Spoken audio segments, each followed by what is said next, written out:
పరిశుద్ధ నామమునకు మహిమ కలుగును గాక. క్రీస్తునందు ప్రియ దేవుని బిడ్డలారా, ప్రభు అయిన యేసు క్రీస్తు పరిశుద్ధ నామములో మీ అందరికీ ఉదయకాల శుభములు తెలియచేయచ్చు ఉన్నాను. ఈ దినమంతయు మీకు మీ కుటుంబానికి దీవెనకరముగాను ఆశీర్వాదకరముగాను దేవుడు అనుగ్రహించాలని మీ కొరకై ప్రార్థిస్తూ ఉన్నాను. నేటి దినము కొరకు ఏర్పాటు చేయబడిన దేవుని వాక్యము లూకా సువార్త 22వ అధ్యాయం 32వ వచనం. నీ నమ్మిక తప్పిపోకుండానట్లు నేను నీ కొరకు వేడుకొంటిని. నీ మనస్సు తిరిగిన తరువాత నీ సహోదరులను స్థిరపరచుమని చెప్పెను. ప్రియులారా, నేటి దినము కొరకు ఏర్పాటు చేయబడిన ధ్యానాంశము విశ్వాసము తప్పిపోలేదు. ప్రియులారా, చదువుబడిన వాక్య భాగాన్ని గమనిస్తే పేతురు యొక్క విశ్వాసము తప్పిపోలేదు.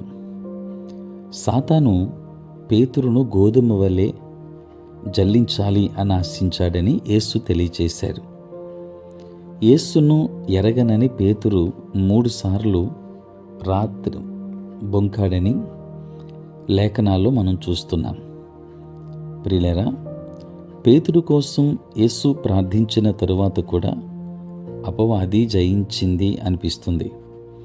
యేసు జవాబివ్వబడని ప్రార్థన చేశాడా? నిశ్చయముగా కాదు. మారు మనస్సు పొందినప్పుడు పేతురు ఏమి చేయాలో కూడా ఈ వచనంలో యేసయ్య చెప్పారు. కాబట్టి ఆయన పేతురు ఉపేక్షను ముందే చూచి అతని విశ్వాసం తప్పిపోవద్దని ప్రార్థించాడు. అది తప్పిపోలేదు. ప్రియులారా, మన క్రియల్లో తప్పిపోవడం సాధ్యమే, కానీ హృదయాల్లో తప్పిపోం. మరణము వరకు యేసును వెంబడిస్తానని ఆ రాత్రి పేతురు చెప్పాడు. ప్రభువును బంధించడానికి వచ్చిన రోమా సైనికుల మీద పడి ఆయన రక్షించడానికి ప్రయత్నించి దాన్ని నిరూపించాడు కూడా. ఇది ఆత్మాహుతి కర్తవ్యం. యేసు జోక్యం చేసుకోకపోతే పేతురు చంపబడేవాడు. యేసు పట్ల పేతురు హృదయానికి తీర్మానం ఉంది అనడంలో సందేహం లేదు. ప్రియులారా, మనలో అనేకుల వలె గొప్ప ధైర్యాన్ని కనబరిచిన తరువాత ఎదుర్కొనే ఆత్మీయ యుద్ధానికి పేతురు సిద్ధపడలేదు. కత్తులతో పిడిగుద్దులతో చేసే యుద్ధం భౌతిక లోకములో ఉంటే అతడు మరణం వరకు పోరాడేవాడు. కానీ ఆత్మీయముగా ఎలా నిలబడాలో అతనికి తెలియదు. ప్రియులారా, పేతురు ప్రభువు నోటితో ఉపేక్షించాడు, కానీ హృదయములో ఉపేక్షించలేదు. ప్రభువు పేతురును చూచిన తరువాత అతడు అనుభవించిన పశ్చాత్తాపం దీన్ని నిరూపిస్తుంది. దేవుని ప్రియబిడ్డలారా, నీ క్రియల్లో కొన్ని విధాలుగా ప్రభువును తప్పిపోవచ్చు. నీ విశ్వాసం తప్పిపోవద్దని యేసు నీ కోసం ప్రార్థన చేశారు. ఇది తెలుసుకుని పేతురు వలె మళ్ళీ పైకి లేచి చేసేదానిలో నీ పూర్ణ హృదయముతో ప్రభువుని సేవించండి. సువార్త సందేశాన్ని ప్రకటించడానికి దేవుడు పేతురును వాడుకున్నాడు అని మనం గుర్తించుకుందాం. కనుక నీవు కలిగి ఉన్న విశ్వాసముల నుండి తప్పిపోకుండా ఆయన మనకు అప్పగించబడిన కార్యాలు నెరవేర్చుదాం. దేవుని ఉన్నతమైన ఆశీర్వాదాలు పొందుకుందాం. దేవుడు మిమ్మల్ని మీ కుటుంబాన్ని బహుగా దీవించునుగాక. ఆమేన్. ప్రార్థన. పరిశుద్ధుడైన తండ్రి, ప్రేమ కలిగిన మా ప్రభువా, మీ పరిశుద్ధ నామమునకు వందనాలు, స్తుతులు, స్తోత్రాలు చెల్లిస్తున్నాం నాయన.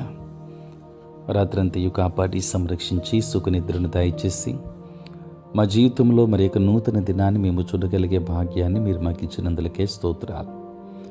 ప్రభు, ఈ దినమంతా కూడా మీ సన్నిధి మాతో ఉంచండి. మీ ప్రసన్నత మాకు దయచేయండి. నేటి మా పనులలోనూ ప్రయాణములలోనూ పరిచర్యలోనూ తోడుగా ఉండండి. దేవానికి వందనాలు. ఉద్యోగస్తులు, వ్యాపారస్తులు తండ్రి, అనేక మంది బిడ్డలు ఉద్యోగము లేక బాధపడుతున్న వారున్నారు. తండ్రి, గర్భఫలం లేక బాధపడుతున్న వారున్నారు. ప్రతి ఒక్కరిని కూడా మీరు జ్ఞాపకం చేసుకోండి. అనారోగ్యంతో ఉన్న వారికి ఆరోగ్యాన్ని ఇవ్వండి. సమస్యలతో ఉన్న వారికి సమాధానం ఇవ్వండి. బలహీనులైన వారిని బలపరచండి. చదువుకున్న బిడ్డలకు కావలసిన జ్ఞానమునివ్వండి. దూరదేశాలలో, దూర ప్రాంతాలలో ఉంటున్న బిడ్డలందరినీ దీవించండి. తండ్రి, నీ సేవా పరిచర్య చేయుచున్న ప్రతి సేవకుని మీద నీ కృపాహస్తమునుంచండి. వారి పరిచర్యలోనూ ప్రయాణములలోనూ తోడుగా ఉండండి. తండ్రి, ప్రయాణంలో ఉన్నటువంటి ప్రతి బిడ్డను ఆశీర్వదించండి. కృపగలిగిన దేవ, ఈ సమయంలో ప్రభువా, పుట్టినరోజు, పెళ్లి రోజు జరుపుకొని బిడ్డలను దీవించి నూతన ఆశీర్వాదములు వారికి దయచేయమని తండ్రి, ప్రాతకాలపు ధ్యానములలో ఏకీభవిస్తున్న తండ్రి, నీ పిరిబిడ్డల యొక్క జీవితాలలో ఉన్న ప్రతి అక్కర